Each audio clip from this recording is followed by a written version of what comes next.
Bonjour mes internautes, je vous remercie d'avoir pris le temps d'avoir visionné mes vidéos précédentes. Je me suis appuyé sur des sources fiables et de qualité pour réaliser cette vidéo pour aider un maximum de personnes. Tout d'abord, faites-moi partager dans la zone des commentaires si vous êtes plutôt du genre à vous réveiller directement sans retarder votre réveil ou plutôt l'inverse. S'endormir plus tôt. Oui, c'est logique. Limitez l'utilisation des appareils électroniques avant de vous coucher pour vous aider à trouver un sommeil naturel beaucoup plus rapidement. Préparez-vous la veille. Préparez vos vêtements et votre sac la veille afin de conserver seulement les tâches agréables au réveil. Changez de sonnerie. Surprenez votre cerveau aussi souvent que possible grâce à votre sonnerie de réveil. L'électrochoc est garanti. Choisissez une musique entraînante pour vous motiver. Oubliez le bouton snooze de votre réveil. Le bouton snooze ne vous servira plus à présent. Ne retardez plus votre réveil, vous aurez un état de fatigue encore plus important. Placez votre réveil à l'autre bout de la chambre. Cette méthode peut éventuellement vous paraître draconienne, mais elle fonctionne réellement. Le fait de placer votre réveil à l'autre bout de la chambre va vous créer un véritable électrochoc, je vous le garantis. Se récompenser. Pour avancer, il est primordial de s'accorder des récompenses personnelles. Lorsqu'on se sent fier d'avoir accompli un objectif, pour pouvoir garder sa motivation au beau fixe, il faut pouvoir lâcher prise et se faire plaisir. Buvez de l'eau. Il est très souvent dit que boire de l'eau en vous réveillant facilite la mise en route de votre corps. Étirez-vous.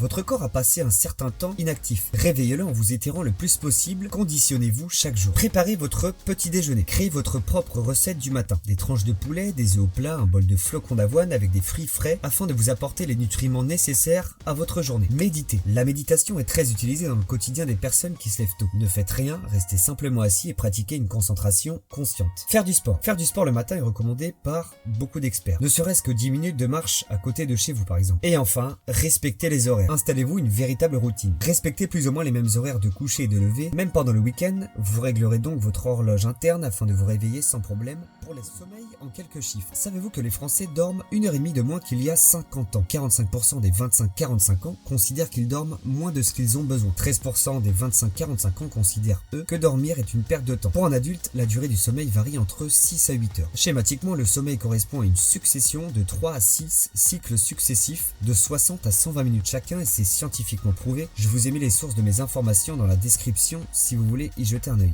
Le sommeil sert donc à booster le moral, stimuler la créativité, lutter contre le vieillissement, garder la ligne et rester en bonne santé. Nous sommes tous différents, chaque individu a ses propres cycles de sommeil. Avant de vous engager dans un challenge, il est recommandé de s'auto-analyser afin de pouvoir se développer. Vous le savez maintenant, votre sommeil est très important. Grâce à une bonne gestion de votre sommeil, vos différents cycles auront un réel impact sur votre motivation, performance, concentration et votre vigilance. Actuellement, des applications existent pour analyser vos cycles et ainsi optimiser votre qualité de vie. En bref, réduire la nervosité matinale d'un réveil un peu trop agressif. Quel est votre objectif? Maintenant que vous avez pris connaissance de l'importance de votre sommeil et que vous avez analysé votre cycle de sommeil, bonne nouvelle, vous êtes enfin prêt pour affronter le challenge matinal quotidien. Notez votre objectif de l'heure à laquelle vous voulez vous réveiller et gardez-le en tête. Pour faciliter ce défi, je vous conseille de suivre la méthode graduelle et de l'appliquer tous les jours. La méthode graduelle, pour faire simple, la méthode pour changer l'heure à laquelle vous vous levez va se faire graduellement, c'est-à-dire étape par étape. Changer vos habitudes de vie prendra un certain temps. Ne changez pas du tout au tout. Reculez l'heure de votre réveil habituel de 10 à 15 minutes pendant 2 à 4 jours afin de vous habituer en douceur à ce changement. Répétez-vous jusqu'à l'obtention de l'heure du réveil voulu. Les habitudes de sommeil sont difficiles à changer et percuteront directement votre quotidien. Donc la méthode graduelle a été créée pour s'améliorer sur le long terme. Merci à tous et à toutes de m'avoir suivi dans cette vidéo. Bonne semaine et à bientôt.